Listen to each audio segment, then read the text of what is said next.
Ahoy Horas, apa kabar Anda pemirsa? Selama 24 menit ke depan kami menghadirkan berbagai kisah inspiratif dalam keberagaman budaya. Saya Rahma Mandasari, inilah Bingkai Sumatera. Awal tahun 2021 menjadi harapan baru bagi rakyat Indonesia yang sudah hampir setahun berada di tengah kemelut pandemi virus corona. Kehadiran vaksin COVID-19 yang telah tiba di tanah air pada pertengahan Januari lalu menjadi upaya pemerintah untuk mengatasi penyebaran virus COVID-19. Vaksin COVID-19 pada tahap pertama ditujukan kepada tenaga kesehatan sebagai benteng pertahanan pelayanan kesehatan masyarakat menghadapi pandemi COVID-19.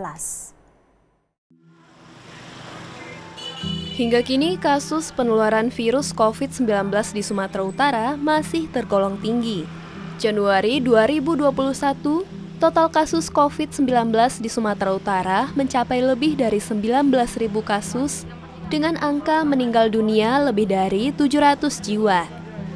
Awal 2021 juga menjawab penantian masyarakat dunia termasuk Indonesia akan hadirnya vaksin COVID-19 yang diharapkan dapat mengatasi penyebaran virus COVID-19. Di Sumatera Utara, vaksin COVID-19 telah tiba pada tanggal 5 dan 15 Januari lalu. Gubernur Sumatera Utara Edi Rahmayadi menjadi orang pertama di Sumatera Utara yang mendapat suntikan vaksin COVID-19 pada tanggal 14 Januari lalu. Rasa-rasanya semakin sehat saya. Saya sudah lakukan, Forkopimda sudah lakukan, dan jangan gentar. BPOM sudah menyatakan aman. MUI menyatakan halal. Berarti sah adanya, mudah-mudahan bermanfaat untuk kita semua. Selain Gubernur Sumatera Utara, sejumlah unsur Forum Koordinasi Pimpinan Daerah atau Forkopimda Kota Medan juga mendapat suntikan vaksin COVID-19. Pada termin pertama ini, vaksin diprioritaskan kepada tenaga kesehatan yang berada di 3 kabupaten kota yang paling banyak terpapar COVID-19 di Sumatera Utara, yaitu Medan, Binjai, dan Deli Serdang. Setelah ketiga wilayah tersebut, vaksin akan didistribusikan di 30 kabupaten kota di Sumatera Utara. Jadi saya sebagai tenaga kesehatan, saya sangat senang vaksin ini ada. Mudah-mudahan ini bermanfaat untuk melindungi kita dari virus ini. Di masyarakat Kota Medan, pro kontra penerimaan vaksin COVID-19 sempat terjadi. Di antaranya karena banyaknya informasi hoaks yang diterima terkait vaksin COVID-19. Meski demikian, banyak juga masyarakat yang sudah teredukasi dapat memahami bahwa program vaksinasi menjadi salah satu langkah penting untuk memutus mata rantai penularan COVID-19. Orang-orang penting di Indonesia kan sudah melakukannya, jadi ya kami pun jadi tidak takut gitu, Kak. Kan masyarakat belum memiliki pengetahuan, jadi masyarakat takut akan vaksin ini juga. Jadi menurut saya disitulah peran pemerintah dalam melakukan sosialisasi yang lebih tentang vaksin ini agar masyarakat tidak memiliki ketakutan lagi akan vaksin ini. Juru bicara Satgas COVID-19, Siti Nadia Tarmizi mengatakan, pemerintah berusaha terus memberikan edukasi kepada masyarakat mengenai keamanan dan efektivitas vaksin COVID-19.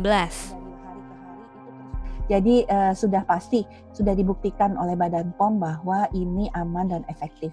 Kita tahu efikasinya 65,3%, yang artinya sudah menurunkan angka kemungkinan orang untuk tertular COVID-19 sebanyak 65%. Kalau kita tidak pakai vaksin, maka kita itu kemungkinan tertularnya 100%. Nah, sementara dengan adanya vaksin ini sudah berkurang 65%. Sehingga kita tuh kalau mau sakit COVID itu resikonya tuh hanya 30%. Berarti kan sudah sangat kecil. Sehingga ini sangat baik efikasinya.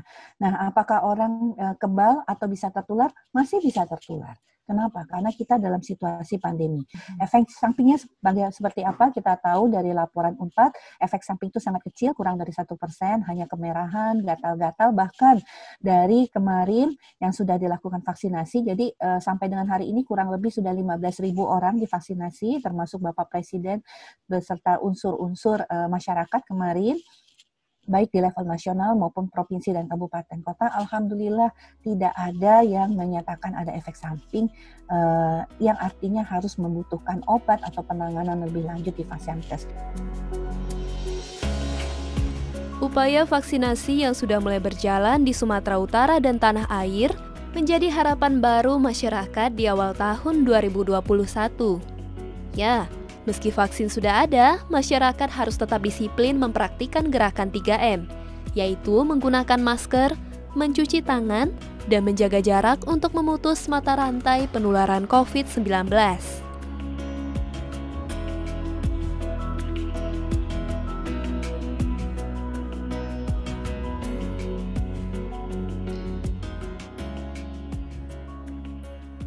Sosok inspiratif kali ini datang dari salah seorang pebisnis muda sukses asal Medan bernama Ridwan Goh. Menjabat sebagai Presiden Direktur sebuah perusahaan yang bergerak di bidang industri manufaktur kesehatan, Ridwan berhasil membukukan segudang prestasi. Di antaranya menjadi Rising Star CEO dalam IDX Channel Anugerah Inovasi 2020. Sukses di usia muda adalah impian dan cita-cita bagi setiap orang. Ridwan Goh, Presiden Direktur PT Mark Dynamics Indonesia Tbk yang berusia 32 tahun, berhasil menginspirasi generasi muda melalui prestasi dan kerja keras yang ia raih dalam berbisnis. Ridwan memulai karirnya di Mark Dynamics Indonesia pada tahun 2008 sebagai Marketing Manager. Kemudian Ridwan diangkat menjadi Direktur Perseroan pada tahun 2017. Berkat integritas dan kecakapan yang ia miliki, pada tahun 2018 Ridwan diangkat menjadi Presiden Direktur Perseroan. Hanya dalam waktu 1 tahun, Ridwan mendapatkan penghargaan sebagai Industry Marketing Championship of the Year sektor retail oleh Indonesia Marketeers Festival atau IMF pada tahun 2019. Bagi saya, ya, bisnis itu mungkin apa value yang boleh kita berikan, kita contribute ke community. Memang saya personally orangnya saya suka suka sesuatu yang bisa membantu orang, memberikan value, dan tentunya juga kepada pelanggan-pelanggan saya gitu. Jadi bisnis ini kan seperti sebuah seni ya. Jadi bisnis itu bukan hanya sekedar mengambil keuntungan, tetapi kita melakukan apa yang orang lain tidak bisa lakukan gitu. Kini perusahaan manufaktur yang ia pimpin berhasil membukukan pencapaian yang luar biasa.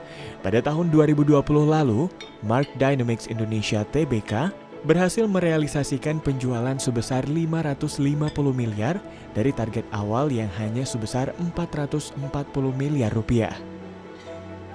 Kini, Mark Dynamics Indonesia dapat menyerap tenaga kerja hingga 2.000 orang dan dapat terus meningkatkan kapasitas produksi hingga 1,2 juta piece per bulan. Tak heran, berkat kerja kerasnya, Ridwan mendapat sejumlah penghargaan nasional. Salah satunya penghargaan Rising Star CEO dalam IDX Channel Anugerah Inovasi Indonesia tahun 2020.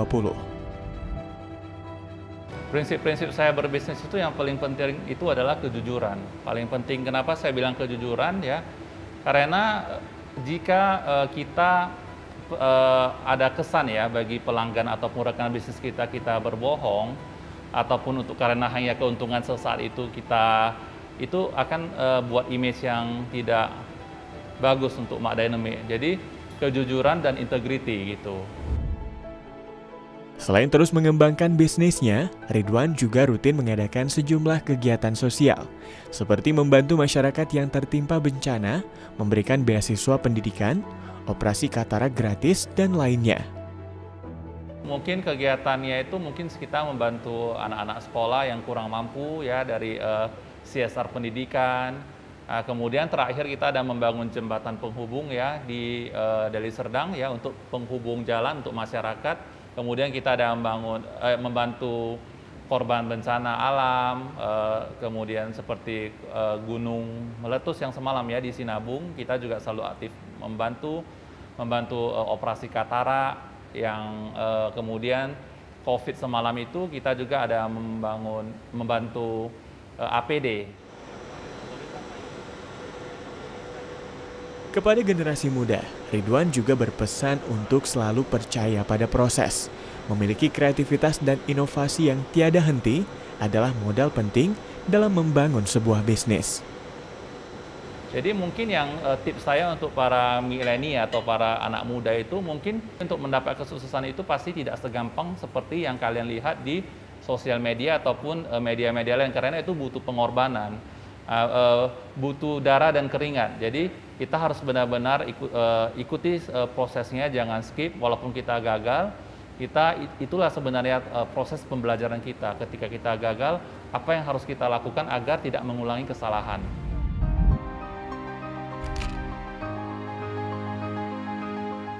Pada akhirnya kita percaya bahwa proses tidak akan mengkhianati hasil dan tidak ada kesuksesan tanpa kerja keras dan pengorbanan.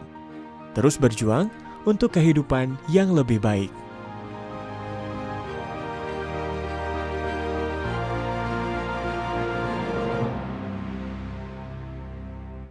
Peduli akan kesejahteraan dan kemakmuran masjid, di Kota Medan ada sebuah usaha kopi yang menciptakan kesatuan umat dalam membangun perekonomian berjamaah melalui masjid bernama Kopi Masjid.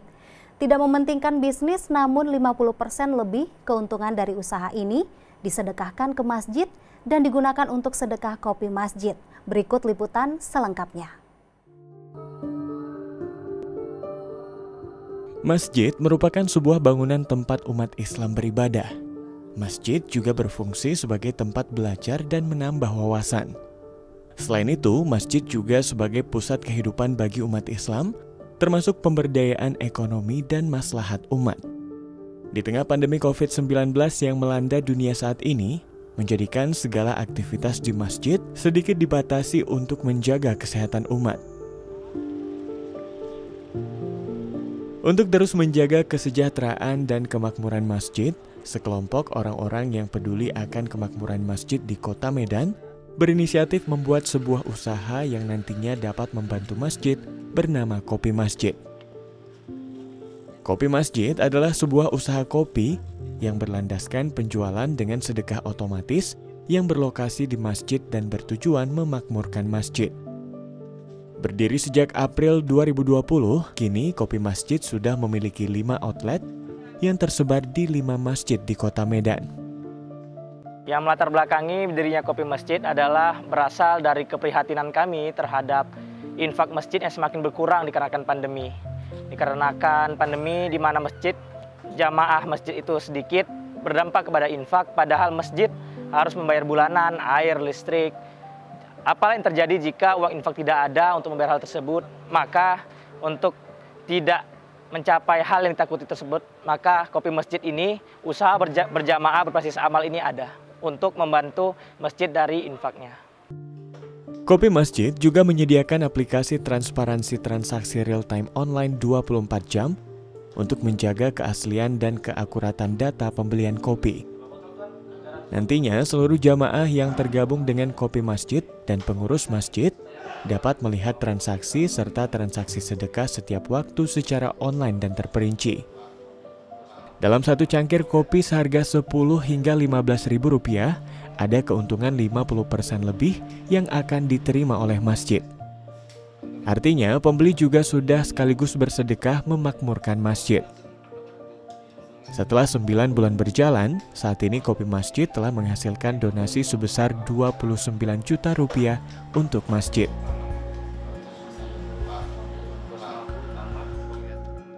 Setiap hari Jumat, Kopi Masjid juga memiliki program sedekah kopi Jumat. Mereka membagikan kopi secara gratis ke jamaah sholat Jumat di masjid-masjid yang terdapat outlet Kopi Masjid. Kegiatan ini rutin dilakukan setiap Jumat dan dananya bersumber dari keuntungan penjualan kopi. Singgit Soeharto, salah seorang pembeli kopi masjid, mengaku sangat senang dengan konsep yang dimiliki oleh kopi masjid ini. Karena sembari menikmati suguhan kopi, ia juga dapat bersedekah dari kopi yang dibelinya. Pendapat saya Bang, sangat bagus Bang, karena menurut saya nggak semua masjid yang punya usaha kayak kopi sendiri gini Bang. Tujuannya saya tanya juga sama pengurus, karena pas kemarin kan COVID, jadi kan minus pendapatan masjid, jadi orang tersebut berinisiatif untuk membuka suatu usaha yang 40%-nya untuk masjid, 60%-nya untuk bagi hasil ke 100 orang pemilik gitu Bang. Selain memakmurkan masjid lewat sedekah dari hasil penjualan kopi, Kopi Masjid juga memberikan pelatihan kepada remaja masjid agar terampil dalam bidang sel CCTV dan juga teknisi CCTV. Hal ini dilakukan agar remaja masjid memiliki bekal dalam dunia kerja ke depannya. Tidak hanya itu, Kopi Masjid juga pernah menjadi juara 3 pada Lomba Wirausaha Muda berbasis masjid pada tahun 2020.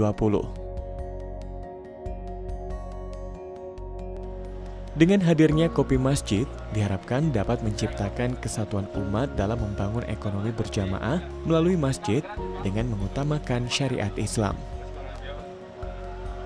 Masjid juga diharapkan dapat menjadi pusat kemaslahatan umat, seiring dengan visi Kopi Masjid, yaitu menjadi pelopor pemersatu pembangkit ekonomi umat dan kemakmuran masjid. Pemirsa, tahukah Anda jika limbah styrofoam adalah salah satu limbah yang tidak bisa terurai di lingkungan? Namun berkat perkembangan teknologi, sebuah perusahaan di Kabupaten Deli Serdang, Sumatera Utara mulai mendaur ulang limbah ini menjadi produk yang indah sekaligus bernilai jual. Seperti apa pemirsa? Berikut selengkapnya dalam segmen Sekitar Kita.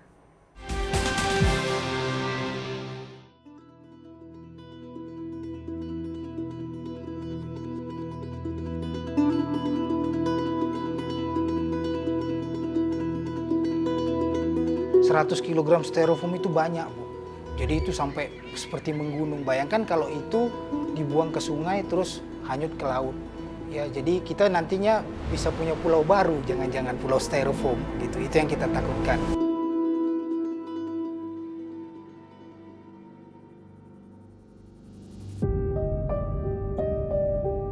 Styrofoam atau polystyrene adalah sejenis plastik yang sering digunakan untuk mengemas barang-barang elektronik hingga makanan. Sama seperti plastik, styrofoam juga merupakan salah satu bahan yang banyak merugikan lingkungan. Limbah styrofoam tidak akan pernah bisa terurai di alam, sehingga tidak heran pula jika limbah styrofoam dikatakan sebagai limbah abadi. Namun berkat perkembangan teknologi, limbah styrofoam kini tak lagi menjadi limbah abadi, melainkan dapat didaur ulang menjadi produk yang indah, berguna, sekaligus bernilai jual. Adalah Topaz Profiles, perusahaan asal Kabupaten Deli Serdang, Sumatera Utara yang bergerak dalam usaha produksi profiles. Perusahaan ini telah memproduksi profilesnya dari hasil daur ulang limbah styrofoam selama 1 tahun. Ide ini didasari oleh mahalnya ongkos pengiriman bahan baku biji plastik polistirena dari Pulau Jawa ke Medan. Sehingga Topaz Profiles pun beralih ke bahan baku biji plastik yang juga memiliki bahan dasar polistirena, yaitu styrofoam. Ternyata dalam pencarian kita juga melihat ternyata styrofoam ini juga ternyata bahan bakunya, bahan dasarnya adalah polistirena. Jadi dia expanded polystyrene namanya. Ya, cuman akhirnya kita lihat setelah kita tahu itu kita menjadi lebih aware. Ya, oh ternyata coba kita lihat dulu kemungkinannya. Sepanjang kita pergi, kita jalan, kita lihat kenapa sampah ini banyak sekali di mana-mana. Perusahaan ini mengumpulkan limbah-limbah styrofoam dari industri dekorasi, bank sampah, pemulung, hingga dinas lingkungan hidup. Limbah ini disortir terlebih dahulu. Mereka mencabut lidi-lidi yang masih tertancap dalam limbah styrofoam ataupun menjemur limbah styrofoam yang masih basah. Setelah itu, limbah styrofoam dimasukkan ke dalam mesin untuk diolah jadi padatan. Padatan ini kemudian akan dihancurkan jadi serpihan-serpihan dalam mesin penggiling. Nah, dari serpihan-serpihan ini nantinya akan diolah jadi biji polistiren, pemirsa. Bagi Pramio, mengumpulkan limbah styrofoam hingga mengolahnya menjadi biji polistiren tidak begitu mudah dan penuh dengan tantangan. Untuk mengumpulkan styrofoam, karena kita kan menawarkan kita akan membeli berdasarkan berat, bukan volume. Mereka bilang styrofoam ini makan tempat, kata mereka. Mereka punya keterbatasan tempat. Jadi kalau mereka mau mengumpulkan styrofoam dengan berat yang sudah cukup, itu artinya semuanya penuh styrofoam tempat mereka. Akhirnya kita coba cari solusinya. Kita coba cari solusinya itu dengan sistem tabungan. Jadi dengan sistem tabungan artinya mereka bisa mengumpulkan berapa saja, berkasih ke kita, nanti kita catat. Jadi nanti mereka jadi seperti nabung, jadi uangnya nggak langsung sama mereka. Inisiatif yang dilakukan Topaz Profiles ini berhasil mengantarkan biji plastik dari limbah styrofoam ini menjadi batangan profiles yang bernilai. Nah, batangan profiles yang sudah jadi bisa ditempa menjadi berbagai produk, seperti bahan dekorasi, kotak tisu, hingga bingkai foto. Kualitas bingkai dari limbah styrofoam ini memiliki sejumlah kelebihan, pemirsa, seperti anti rayap, anti jamur, anti busuk, dan tentunya lebih ringan dan ramah lingkungan jika dibandingkan dengan bingkai dari kayu.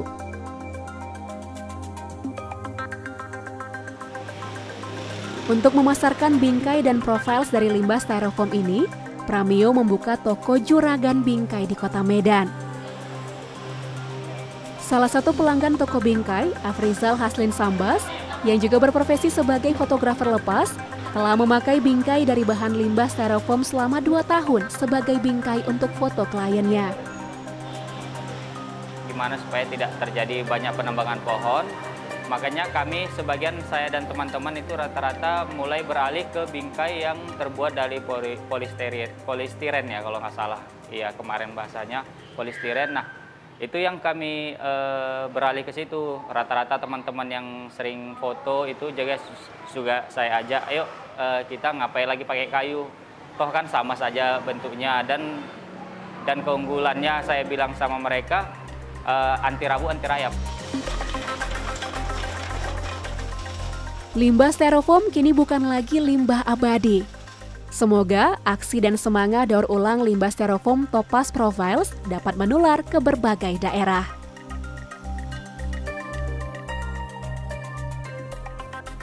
Sekian program Bingkai Sumatera, saya Rahma Mandasari pamit. Pemirsa, jaga diri Anda dengan menerapkan protokol kesehatan. Tetap semangat menyebarkan kebaikan. Sampai jumpa.